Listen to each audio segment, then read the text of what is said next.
All right, we'll call the meeting to order. Commissioner Feldheim, will you read this pledge, please?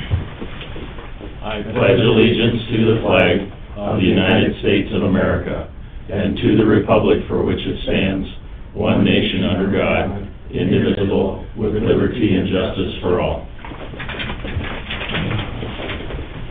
Thank you. Good morning, everyone. First item on the agenda is to approve our agenda. Move it. Second. We're right in key. Motion by Weiss and Feldheim, seconded by Weiss and Feldheim. Should have been one better time. There was an echo. All in favor signify by saying aye. Aye. Opposed, nay. Motion carried. Now we'll open the meeting up for any, the opportunity for any public comment by anyone. Anyone in the room wish to address the commission? Yes, ma'am. If you would just let us know your name, please. Nancy Upton. Okay? When you get to the Demcota part of the agenda, I would like to be included in that discussion, please. Absolutely. Thank you. You bet. Anyone else wish to address the commission this morning? Anyone out there on the phone or internet have any questions, comments? Hearing and seeing none, we will move on to the Demcota Beef request to drain the west cell of the lagoon into Moxon Creek for repairs.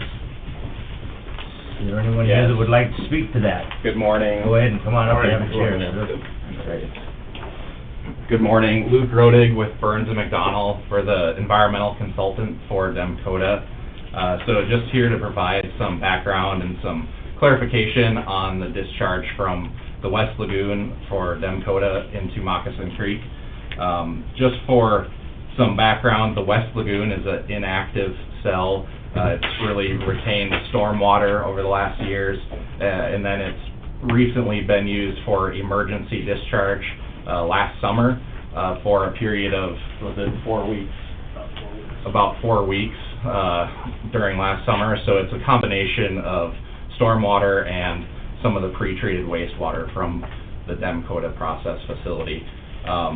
The overall objective of draining the contents is to make liner repairs within that cell. So there's been observed holes and floating liner within the lagoon. So the objective is to discharge the contents, repair the liner, and make sure there's no environmental concerns going forward with the lagoon. So the DNR had issued approval or authorization to discharge the treated wastewater from that lagoon to Moccasin Creek.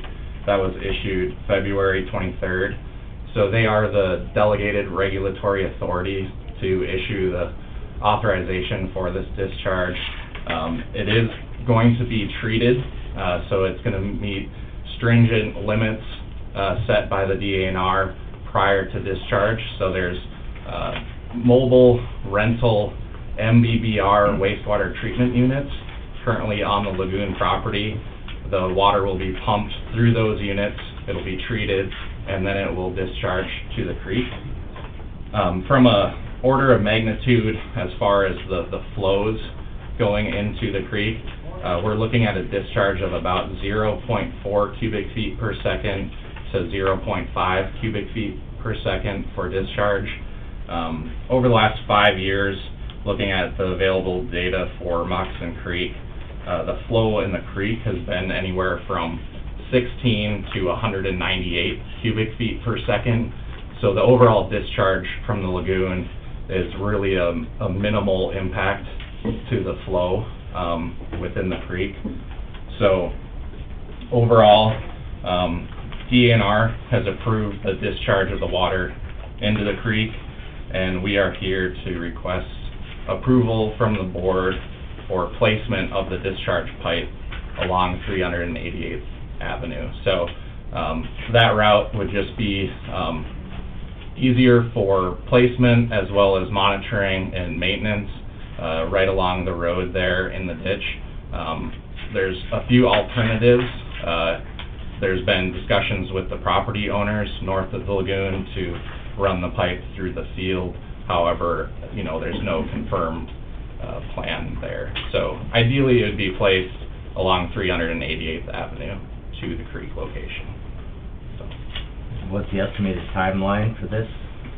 Planned discharge would begin in June sometime, and then it's about a 4-month discharge period, so probably through October. Okay.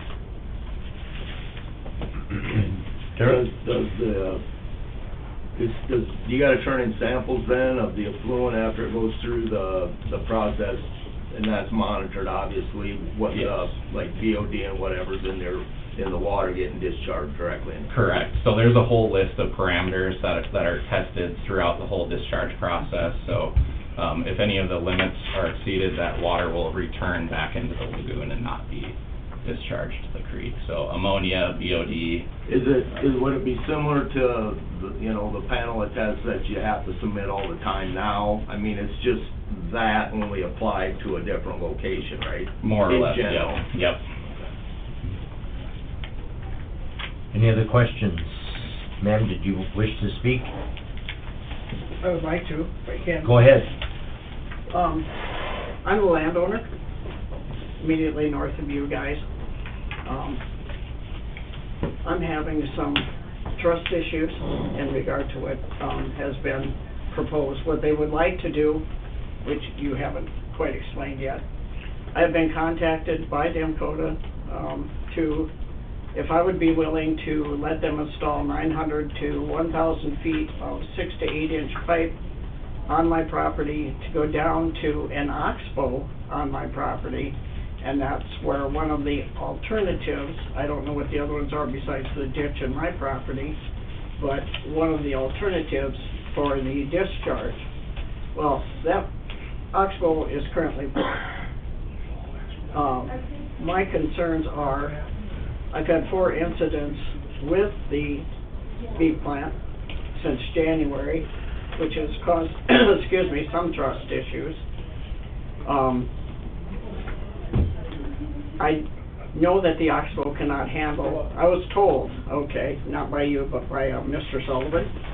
I don't know if you've talked to him, Robert Sullivan, okay. I was told by him that approximately what they were looking at is 450,000 gallons a day. Is that correct? Yes. Okay, that's a lot of water going into that oxbow and a lot of water going into the creek. Now, as I said, my trust issues, if you'll allow me to discuss those, in January, they had a pipe leak that, as I was told by the construction company, they were to enter the property through the approach on the lagoon property and then breach the fence, go across, fix the pipe, remove the ice sheet, because January everything was cold and frozen. So there was no into the ground, there was nothing involved there. That's not exactly what happened. They were not allowed to cross my property entirely, but a truck with a side dump went from my northeast corner approach, way at the clear northeast corner, all the way across the field to take care of that ice without permission, which I thought was kind of odd, but that's the way it is. The guy who farms that ground is the one who told me about it. Then in February, we had a pump failure. And I was contacted mid-afternoon, and it had to be done immediately. They had a replacement pump from Watertown. Again, I was under the impression that they were going to come in their property, breach the fence, replace the pump, go back out, replace the fence.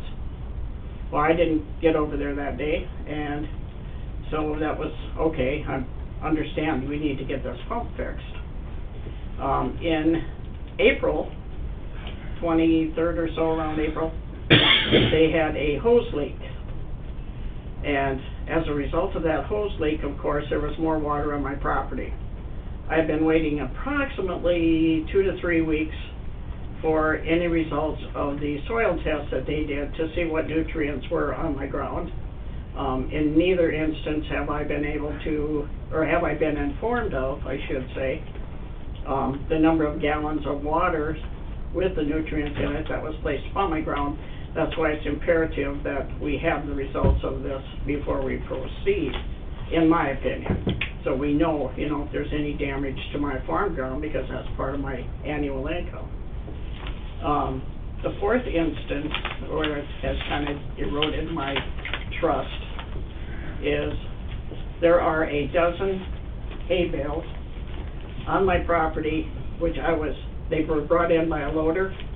They belong to the beef plant, but they're on my property, and nothing was ever said. They never asked me if they could bring in the bales. The bales are still there. As soon as that ground dries, my farmer needs to get planted. A couple of you guys here are farmers. You understand that we've had some difficulties this year with all the moisture, where we've had seems like 20 inches of rain. It's probably only been 8, but it seems like about 20 inches of rain since More than enough. more than enough to hold us down. I mean, we should have probably all of our corn planted approximately by now, and we have nothing. That's why I said I have some trust issues with them, and I truly do not believe, my parents bought that quarter land in the 60s, and I grew up through junior high, high school, into college, helping my dad farm that land, so I know what that oxbow is. And it's not designed to hold that. My concern is, if we're pumping that many gallons of water a day, are we going to erode the soil that is around that oxbow on my property? It also extends into Mark Hofer's. He has a little house there, and he runs a trucking company. He deals with a beef plant. I think he hauls cattle back and forth. It also extends onto his property, and I talked to him yesterday, I don't believe he's even been contacted about the possibility of dumping into the oxbow. So I think there needs to be some considerations. We need to, I would ask that you guys would give consideration that we get those results of those soil tests to see where we're at. I'd like to know exactly how many gallons between the two spills have been put on my property. Because that's going to affect how much we're able to farm that particular area, that whole length of that lagoon. Because I recall last time we had some conversations, and it was a while ago, there was ongoing negotiations with actually applying what was in that lagoon on a one-time basis with the surrounding landowners, including yourself with that, and I don't know, obviously that never came to fruition. No, that has not happened. It's just been about approximately, I think, 3 weeks since I've been talking to Mr. Sullivan, in regard to, the pumping and wanting to clear up some of these, issues, so to speak. Mm-hmm. I just think that maybe you guys, I would ask, and I, of course, I'm not demanding, I'm just asking if you guys would have the time to go take a look at that area and see, because when you come off of 137th and 388th, that road to go down where the oxbow is, I'm sure, Mike, you probably know real well. Yeah, I've been out there several times. That actually goes down and then rises again. So, you're opening up, in my opinion, if that expands, that oxbow expands, then are we going to flood the road? Warner Township, Mr. Bettman, that it becomes your problem, so to speak, being on the township board, or? Right. Yes.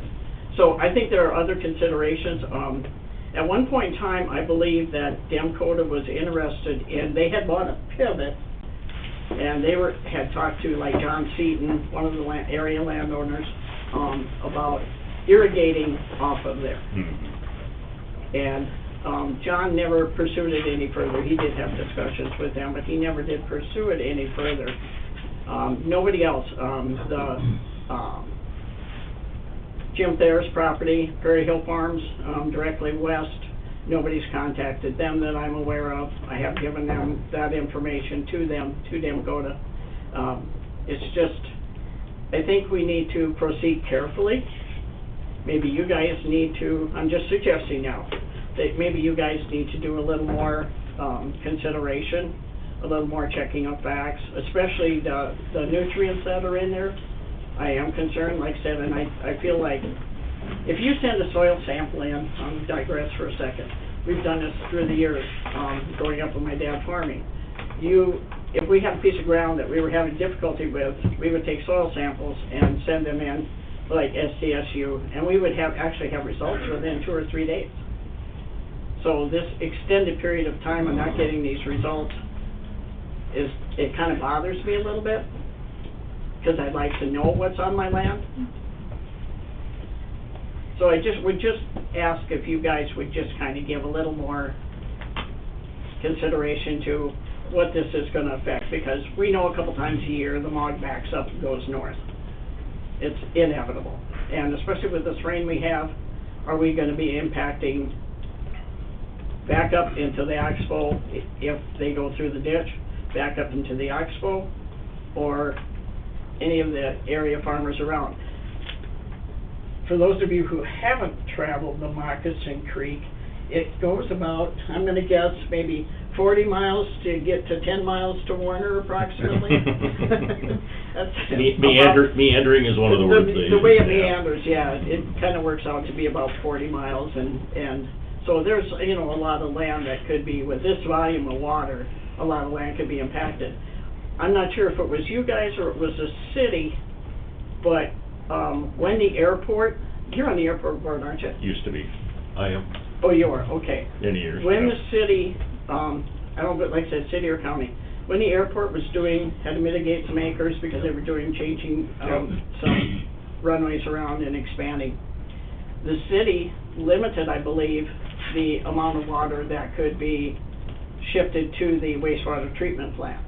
Right. That was all done. I was just at the airport meeting last week. Right. And they've only had to run the small pump, and they started it earlier what they A normally do little to bit, leave yeah.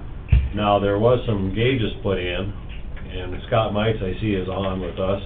He might be able to answer what those gauges are reading currently on the MOG, and that was put in specifically due to the airport, because there was Right. concern of how much water they were putting in. Right. And I'd be interested to know what the gauges read down south on the MOG now. And I think I those would be gauges, interested to know also. well, those gauges, I think, help alleviate the problem that you're talking about, this Oxbow. If those gauges are a certain height, no, you don't want to be dumping water into the MOG. Right. But, you know, right. we're talking June, is the MOG gonna be down sufficiently through those gauges that it won't affect it? That's a $1 million question. unforeseen. That's an unforeseen, But yes. I don't know if Scott has got Scott, are you there? There you go. I am. One of the gauges shown on the MOG, did we not put one in here about 2 years or 3 years ago for this purpose, for the airport? Yeah, the gauge currently is sitting at about 14.7 feet. I guess I'm not quite sure. It's gone up since May 12th about, 5 to 6 inches.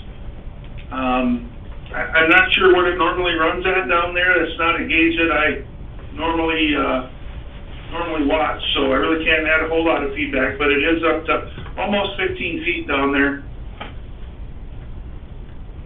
Would it be Okay. possible if you guys approve the entry into Moccasin Creek, however it goes, to set, I know you want to do that 450,000 gallons a day, it seems a little high to me.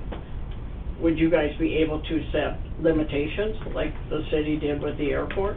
Something similar to that? Would that be a consideration?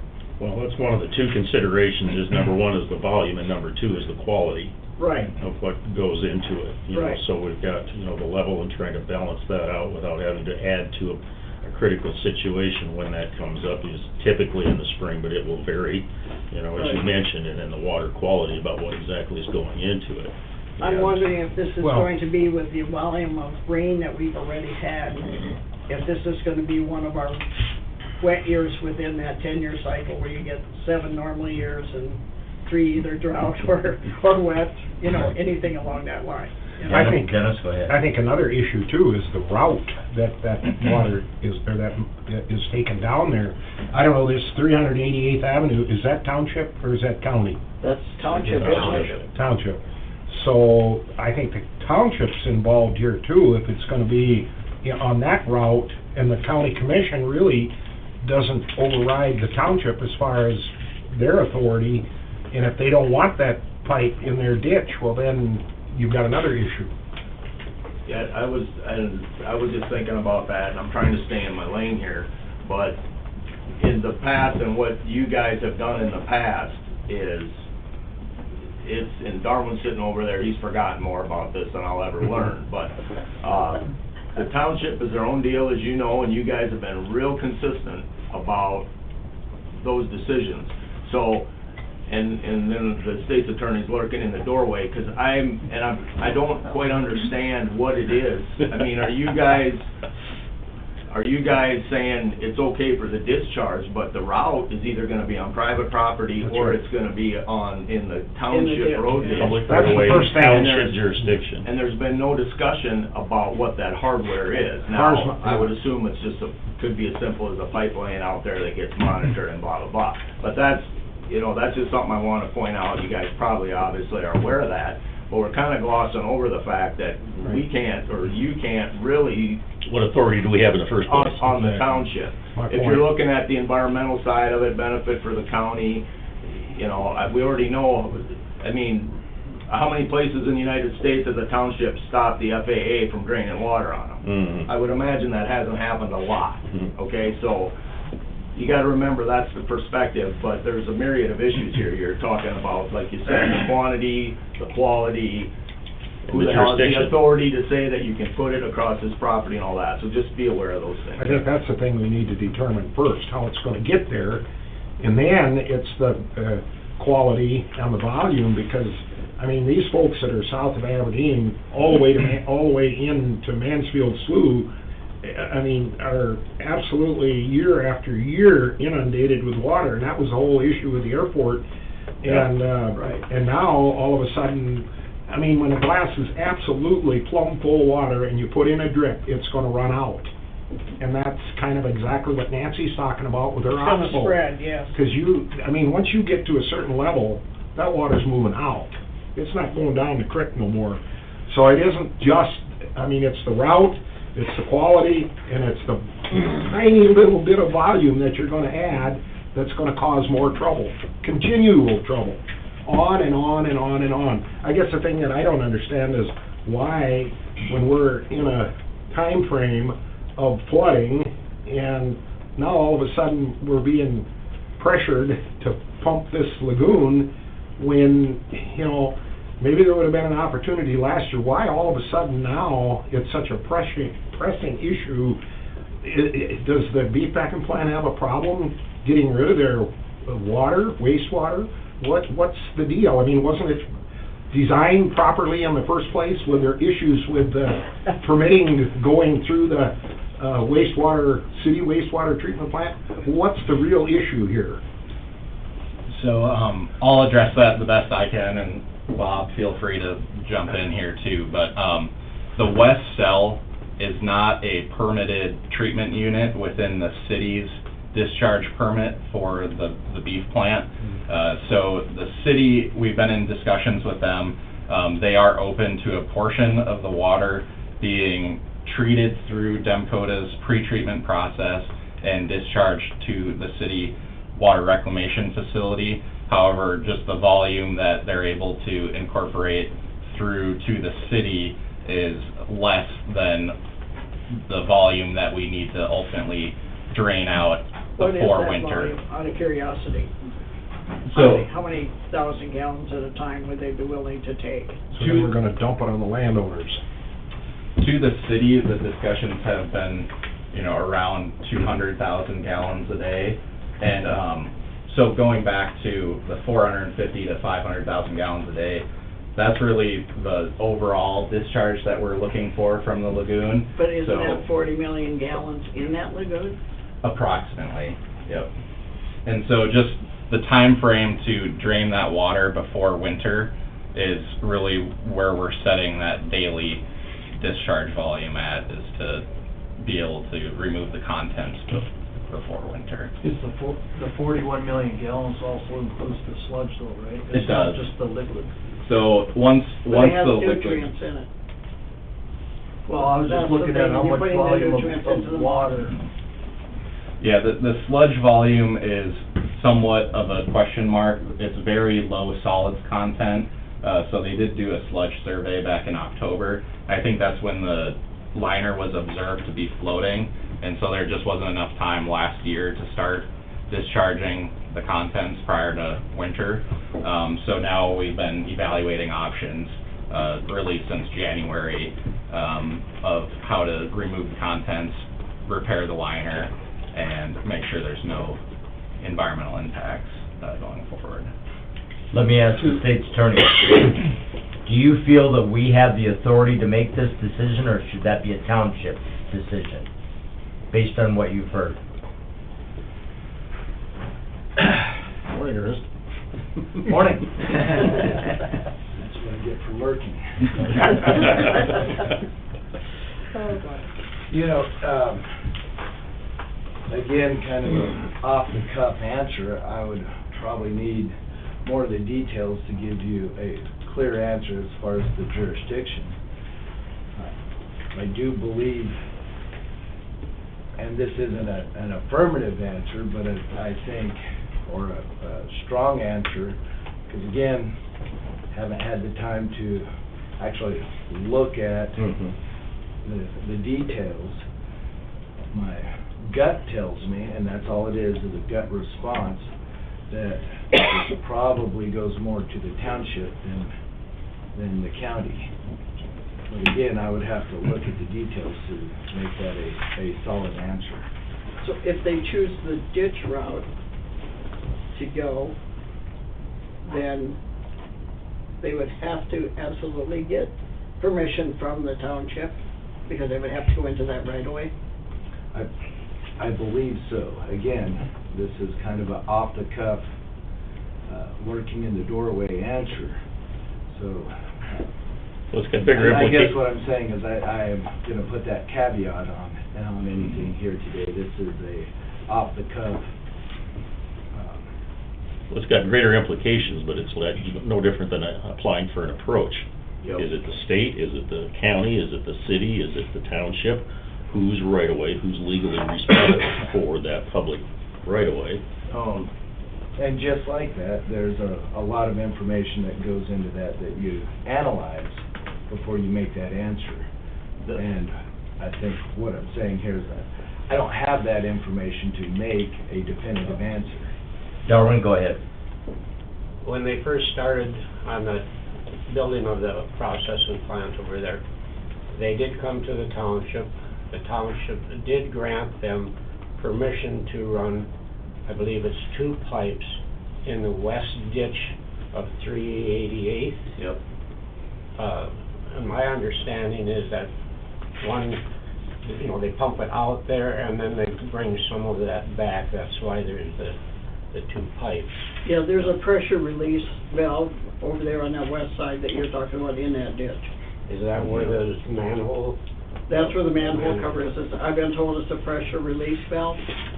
So they did get permission from us initially. Now, about a month ago, it came up that they were digging on the ditch, or just on the fence line type of thing. We wish we would have been notified of that, and we were not. Okay. Dirk, did you have something? Well, I'm glad that you brought all that up. And also the thing that we've run into, I shouldn't say we, I come across it on the township roads a lot, and it's not specific to this, but it's what both Nancy and Darwin are talking about. So I'm intimately familiar with the pipeline because I put it in. And we went to the townships and got all the permission, and then a couple of the landowners actually had questions, because obviously on the township roads, the landowner's paying taxes to the middle of the road. I mean, it's not like on the county system where it's the county owns the right-of-way. So the question is perpetually coming up, if you're gonna go occupy the right-of-way, yeah, you get the permission from the township so that they know there's something going on in the right-of-way that they're in charge of. But there's always been a gray area about talking to the landowner as well, since it's actually their land. So Right. my perception has always been a little bit on the township system, you almost need 2 approvals. You need to make sure that the authority, the people know that you're out there doing something they're in charge of, but at the same time, you are occupying private property. Something they're paying taxes on. Right, so, and that's not just a beef plant deal. I've never figured out how people get right-of-way occupancy permits for something like this at the township level. I mean, there's not really a mechanism like we have. So that's, and I'm rambling on about a bunch of things that aren't specific here, but these are some of the things that have happened in the past. And I know at least a couple landowners on that route sent out an attorney or the deputy to come and ask us about our authority to be there, even though the township had given us permission. It didn't come to anything, but nobody was in the mood at that time to have a big legal battle over it. Well, I know go ahead, Doug, you were first. Well, first of all, I don't see where the commission has any authority whatsoever on the quality of water. You got DNRA, you got EPA, you got the Corps land involved there. If that water is monitored by those individuals, I don't know how you could possibly even worry about the commission looking at the quality. I mean, they're going through that. So I think that's off the table as far as the commission. We have no concern about the quality. I have a concern about it. But if it's governed by those entities, I would hope that when it goes through their process, that water, when it hits the MOG, is not contaminated with any sources. Now, in your case, where it broke on your land twice, that's a different story than what we're talking about when the actual pumping starts. If that's got monitored by these entities, I don't see where the commission can possibly get involved as quality of that water when you have much higher authorities governing that. I know time is of essence and you want to get a decision or reach some type of conclusion, but I think because of the questions raised here today that we need to defer action on this until we have an opportunity to determine who ultimately has the responsibility and the authority to grant permission to pump, and then we can either take it up at another meeting, next week, whenever, but let's determine who ultimately has the authority, whether it's the township or whomever, and then cross that bridge when we come to it. And Go ahead, Dennis. I've got a question. I guess at this point, I'm a little bit confused, because Nancy, you're saying that at this point, there's a pipe on your land. No, that's what they would like to do. Okay. That's one of Okay. the alternatives. That's the ultimate, okay. The two alternatives that I'm aware of is the ditch Or your land. or my land. Go ahead, Doug. So is there an agreement that can be worked out with this flood gauge down there, like the airport, when that level goes down to, instead of 14.7, it goes down to 12.5, or whatever the magic number is when that oxbow is lower, that you can start pumping without interrupting the additional water? Because I believe that's what a lot of this gauge was put in for, is to help monitor these situations with the airport, Right. which would be no different on this end. So is there some way that their number can be established for when that magic number hits 12.5 or 13 or 11, that yes, you can pump that and it will not affect the rise of the water in the other end? I mean, I think that's the key. That's why the gauge was put in, is to deter that from happening. Let me ask Scott Mike. Scott, do you have numbers as far as at 14.7 or whatever it is that above or below flood stage? And what is flood stage? What would it have to get below before we could reasonably assume that it wouldn't impact people?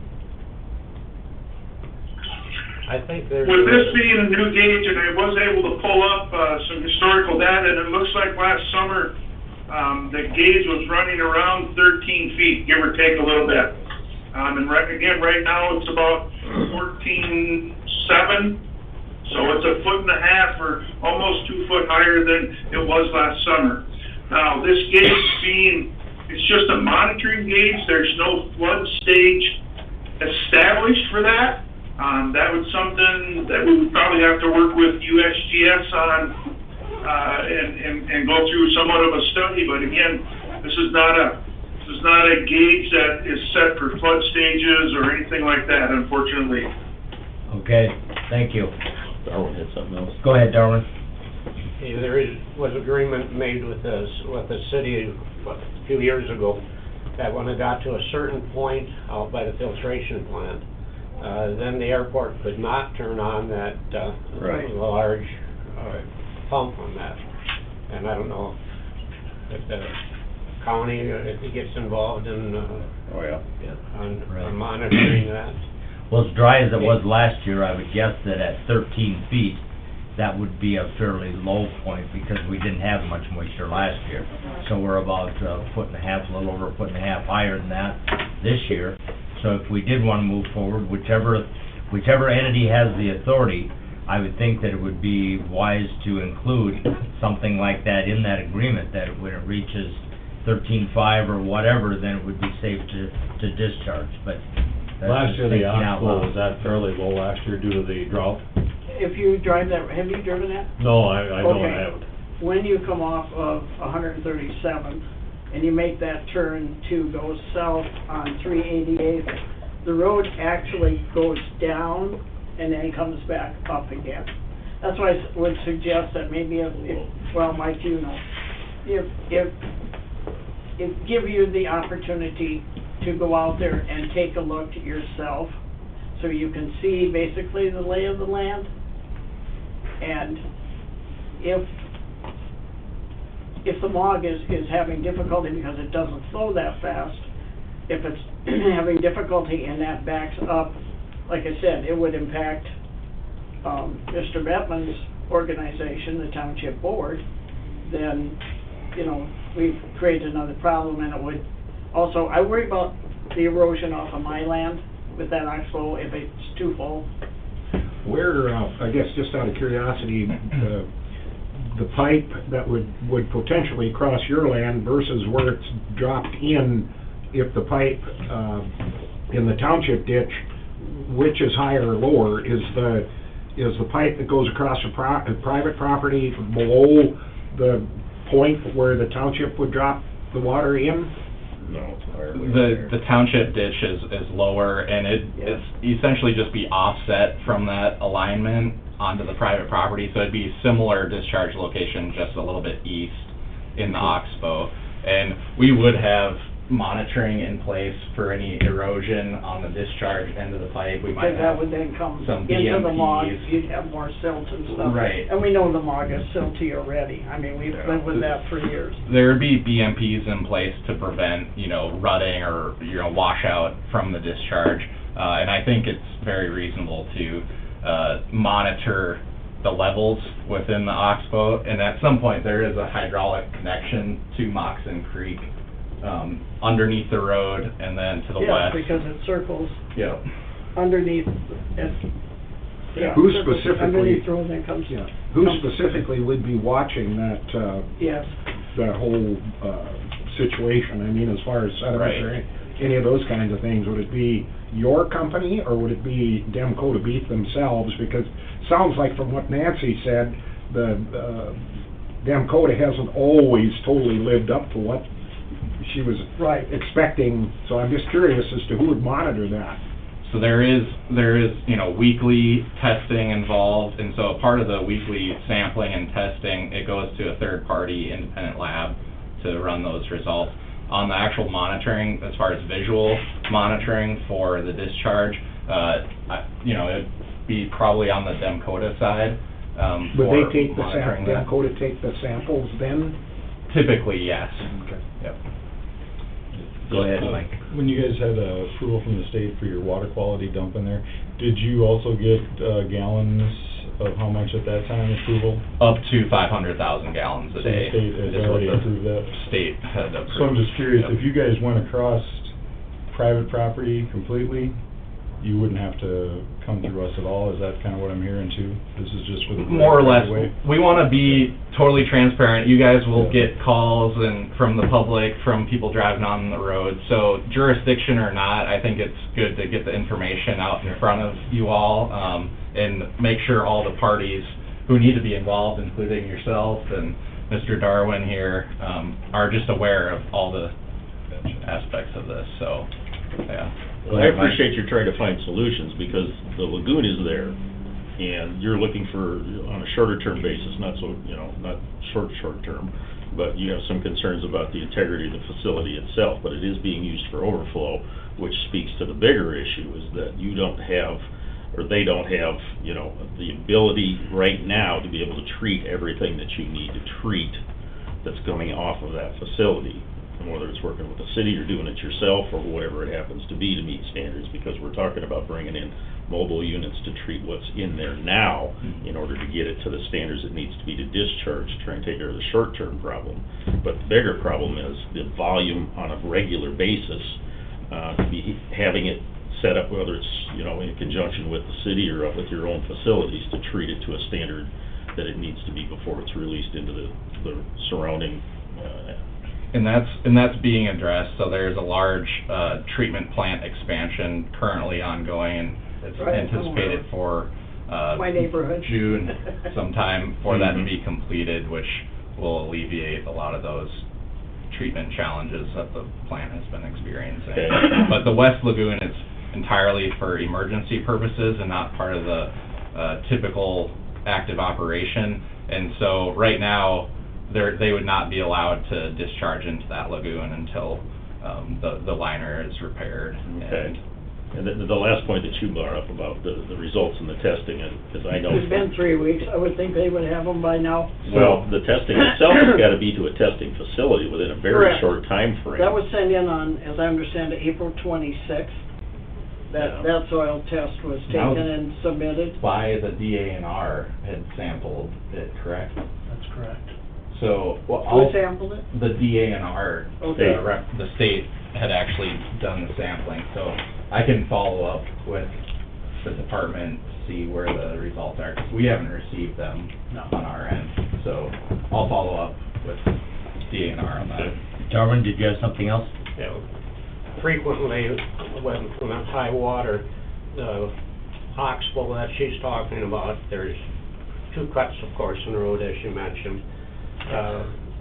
That gets expensive for us to re-gravel, to put culverts in, and so forth. On behalf of the beef plant, they're not the only ones that are dumping in there. No, they had snow up in the hills in Leola. That water is now getting down here, Correct. Mhm. and that comes down Foot Creek, which is the overflow of Richmond Lake. Also, the Mog comes in there, so when they're sliding north of town here. We also are having, the city has transferred the water from one watershed to a different watershed, and that makes a difference to us. In other words, I know that there was, well, the county at one time granted permission to an individual that he could cut through a kind of a hill or a higher spot to get it so that to drain the land adjacent there. You know, and so there are a lot of other things, you know, that's a lot of water, and we have too many places where we are diverting it there. The airport land water should really have gone to the Jim River directly. This way it takes it 53 miles for the water to get from here to where the Mog dumps in at Redfield. Yeah, it's interesting how dynamic it is with all the different channels and so forth, depending on what you have for an isolated incident for a contributor in one spot or another, how it impacts, you know, farther down and where it'll reach a certain point and then spill over into a different waterway, and then like you said, when you're purposely, for good reason, transferring water, you know, on purpose from one watershed to another, it impacts all of those things too, and The water is coming up into my ditch. yeah. Go ahead, Dennis. Well, and that, I mean, there's an awful lot contributing, and I think that's what Darwin's trying to say, just a tremendous amount of water being pushed into the Mog, and then not only is the Mog then affected by whether they're draining water in Ravinia Township or where they're draining water out of all the low spots, that's all being either pushed somewhere north into the Mog, somewhere into Foot Creek, and then you've got the Jim River to put up with, which once it gets full, then the Mog can't dump into the Jim, so you keep wanting more and more and more water pushed into the Mog. Well, you're gonna flood out all these folks. It's just that simple, and you can't, I mean, at some point in time, water has to have the that's why we call South Dakota the prairie potholes, because it's not prairie potholes anymore, it's let's see who can drain what pothole South Dakota. That's what it is, because that's what's happening. That's why the Mog's got the problems it's got. And we know that the city has been growing. I mean, we used to be, what, like 20,000 population, I think we're like 26 now, 27,000, something like that. And it isn't just the airport So, either, I mean, it's no, all so the it's the development, city whether as it's a the new whole. school down here, or the new development, and all the Right. homes, all that water's getting pushed south. It's not laying on the top of the ground percolating into the ground anymore, it's filling the Mog, filling Foot Creek, filling the Mog up above, filling the Jim River. I mean, North Dakota's draining into the Jim River, unbelievable. Right. Well, in the Elm, when that pushes in, the water goes north in the Jim. When the Jim can't get south, the Mog can't flow, so yeah, One big water problem. one big water problem. Just All put right. it out on the table and let. Yep. 1 inch per mile. Any other comments anyone would like to make? I think we need to defer action until we determine our authority here and, get back to you with what we find out, where to send you next for permission. I guess that's my thought. Well, I think it's important conversation for the community, but I'd make that motion. Okay? Second. Motion by Weiss, second by Fiker to defer action on the request to drain the Westall Lagoon. Any further discussion? Want to thank everyone for your input today. All in favor signify by saying aye. Aye. Opposed, nay. Motion carries. More to Thank follow. you, gentlemen. Thank you. Appreciate you being here today. Thank you. All right, next on the agenda, Court Resource Homes pilot Thank you for application. coming.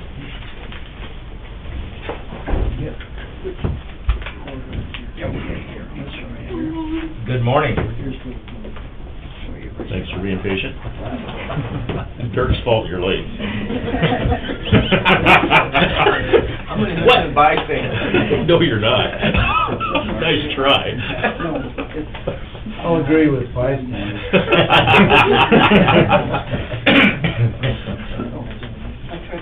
All right, what do we got today? So as you are probably aware, I was on a 3-year granted position through the Council of Juvenile Services.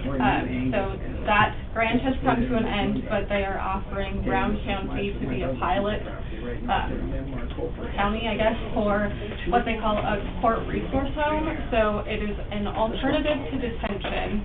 And I know that we've talked a lot about the lack of alternatives to detention that we have in the area.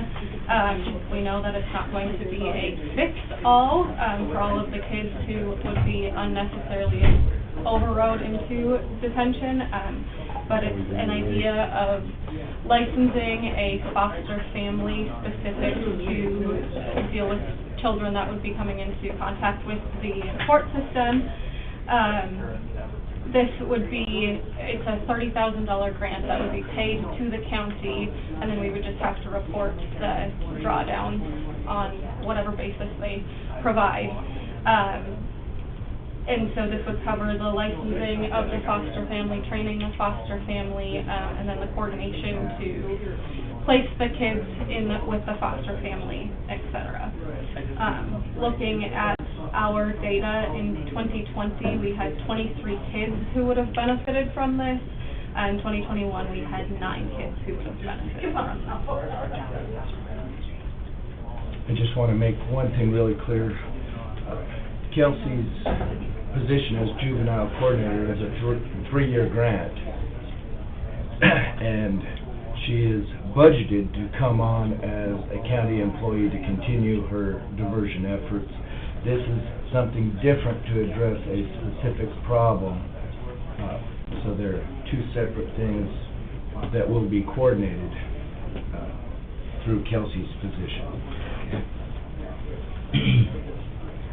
Will one foster family be able to maintain that, or is it gonna take a couple different foster families? 9 I can understand, if you're doing 23, I mean, that's a little overwhelming for any foster family. One is enough. Well, that's what I said, is it gonna be a challenge to find foster families willing to sign up for a program? I absolutely think it will be, which is why I included into the grant additional stipend for myself to coordinate the efforts to try to recruit the foster families. This has been in conjunction with the DSS, and they have said you cannot use our already existing foster families. So we know that it is going to be a challenge, and that's why I only wrote into the grant to start with licensing one foster family. Because there is a significant cost of doing the home study, and the training that goes with that. There is an incentive that is provided to the family weekly for being on call and willing to take these youth. And then they're reimbursed for how many days they have the youth in their care, hoping that the kids aren't there longer than 7 days. We want this to be a short-term solution. So I guess my thought is, let's start with one, and hopefully we can get one foster family licensed and up and running. What does that foster family get in for range of income for that one day, that, or the 7 days, or is there a daily amount that they allowed out that grant? Yes, so it would be reimbursed at $100 per day for the first 2 days, and then the remaining 5 days would be $70 a day. So kind of an incentive to get the kids back into their original homes or onto a more longer-term option. If you guys recall earlier or late last year, we were looking to put in some sort of reception center for up to 24 hours. We walked through this entire building. We considered reshuffling, and this, although doesn't solve the problem, it certainly helps alleviate the problem we were dealing with at that time. And that boiled down to, we just didn't have space and staffing to take care of that type of reception center. This helps, although not alleviates the problem, it certainly addresses it without us having to pitch a tent in the back parking lot, because we were simply out of space. And accessing outside resources to try and address it as best we can with those resources. Correct. Motion to approve. All right, we have a motion by Weiss, second by Gage, to approve the Homes pilot application. Is there any further discussion? I guess just curious, is there potential for this ongoing, like, year after year? Or are you thinking that it might be just kind of a one-time, or you have probably no idea, or? So it's been discussed. I have been requesting reimbursement for like the electronic monitoring, transportation to outside facilities, through the Council for Juvenile Services. It's the idea that this is going to be absorbed into that same model. So if we use it, then we would be reimbursed on it, not necessarily like a granted thing that would go forward where the county would get $30 to spend accordingly. So if it's successful, it has the potential to expand. And it is a federal grant. That's why you call it a Federal. It's a sub-grant from federal grant. Yep, so it's trickled through, Trying to crash. it's OJJDP funding, so Office of Juvenile Justice Delinquency and Prevention, that is granted to the state, so this would be a sub-grant from Okay. the state. And then I think you made the comment that the 3-year original grant was separate from this completely. And I guess my curiosity is then, at some point in time, the commission will have to look at, to retain Kelsey, we'll have to look at actually coming up budgeting to replace that so that we can keep Kelsey. Is that correct? Well, I think we're already there, aren't we? we're already there. Her original grant expires in June, and Okay. starting in July, Got it. Kelsey is a county employee. Okay. That was on last year's But Already budget their budget, approval. right. Yeah. This So is budget. we get to keep Kelsey. Okay. This is an additional job to address a specific problem that Kelsey is taking on. Got it. Thank you. Any further discussion? Hearing none, all in favor signify by saying aye. Aye. Opposed, nay. Motion carries. thanks Good for luck what you with the do. grant application. And the Good luck. explanation. Find a Thank you. Thank you. qualified, Thank you for what you That will do. be the challenge. Appreciate it, that's all me. All right, we have 2 ordinances to approve. We have, first reading of proposed ordinance 217. This came from the zoning department. Applicant Jared Sager, looking to go from agricultural preservation to mini ag, disposal addition in the southeast quarter of section 32 T 122 north, R 63 west of the 5th PM. Move. Motion by Weiss, Second. second by Pikert. Anyone here to discuss that ordinance? Seeing none, all in favor signify by saying aye. Aye. Opposed, nay. Motion carries. We have proposed ordinance 218, this also came through zoning. It is a rezone requested by Edwards Legacy Family Limited Partnership, looking to go from agricultural preservation district to mini ag. Proposed lot 1, Bauer Edwards First Edition, in the southwest quarter of section 10, T123 north, R65 west of 6 p.m. Motion by Gage, second by Weiss. Anyone here to speak to this rezone? Seeing none, all in favor signify by saying aye. Aye. Opposed, nay. Motion carries. And that brings us to the end of our regular agenda. Now on to the consent calendar. We have the general meeting minutes of May 10th, 2022. Move. Second. Motion by Feldheim, second by Weiss. All in favor signify by saying aye. Aye. Opposed, nay. Motion carries. Claims, Move. Second. Motion by Feldheim, second by Fikert. All in favor signify by saying aye. Aye. Opposed, nay. Motion carries. HR report, Move. Second. Motion by Weiss, second by Gage. All in favor signify by saying aye. Aye. Opposed, nay. Motion carries. malt beverage license renewal, Move. Second. Motion by Feldheim, second by Weiss. All in favor signify by saying aye. Aye. Opposed, nay. Motion carries. set hearing and authorize RFP for Brown County Fair entertainment booking. Move. Motion by Fikert, second by Gage. All in favor signify by saying aye. Aye. Opposed, nay. Motion carries. Fair contract, Move. Second. I have three of them here that Rachel dropped off that you may not have seen. I'll pass them around real quick. I think she left this one on everybody's spot. That was for the install of the pedestals. This is for a stagehand services agreement with the NSU Swim team? swim team. It was sent out, I just, See it, in yep. case you want to review it. And this is T&K Rentals for the tent rentals. In 2021, it was $15,100. In 2022, it'll be $16,400. And as they pointed out the last couple of fair board meetings, that pretty much everything in this year's fair is going up about that. I mean, everything's going up, so if you want to take a look at that, those are the three that weren't in the packet, just for your review.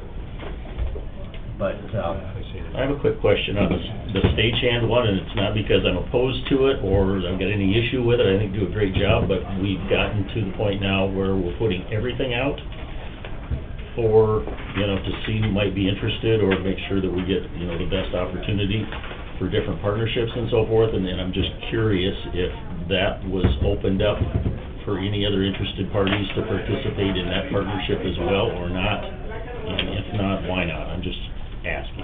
I can't tell you that that particular one was, but I do know that that's a contract like other contracts that they have at the fair for watching the gates, for example, or the cleanup crews. They're really having a difficult time trying to secure groups to do these type of things. Man the gates, clean the grandstands, Right. clean up the grounds. I think they're still searching for a cleanup Well, that's- crew, the way I understand it. Yeah, it seems like every fair board meeting we have, they're struggling to find somebody, the last big struggle was cleanup. Yep. To find somebody that would, an organization that would actually volunteer or step up. And I think what it's come to is, whether it's by chance or whatever, but I think, we end up, we can't get the volunteers. We end Right. up paying Yeah. something, and that maybe has led us to a point where maybe rather than going out and begging these organizations to step Yeah. up and volunteer, maybe we're gonna have to start bidding them out. I don't know. Yeah, and so like I said, I'm not trying to be critical at all, I'm just trying to see where the line is.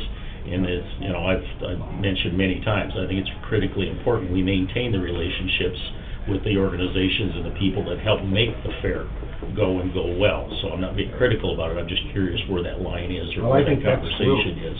So We're right at that point where we just have, the fair board's having a hard time finding people to do a lot of Right. these things, whereas before, it was, Yeah, wasn't and big it's a trouble. commitment on their part, and it's helpful, and that's part of what makes it work, is that it helps them provide some funding for offsetting costs for their activities and stuff too. So like I said, I just wanted to have that conversation and kind of see where that, where that line is, or how we're handling it, so. Rachel, I see you're on the call. Could you unmute yourself and maybe answer Commissioner Weiss's question?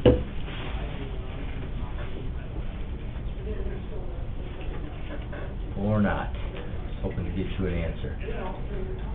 But I'll I'm okay with, specifically I'm check. okay with it, like I said, I just for clarification and stuff, so.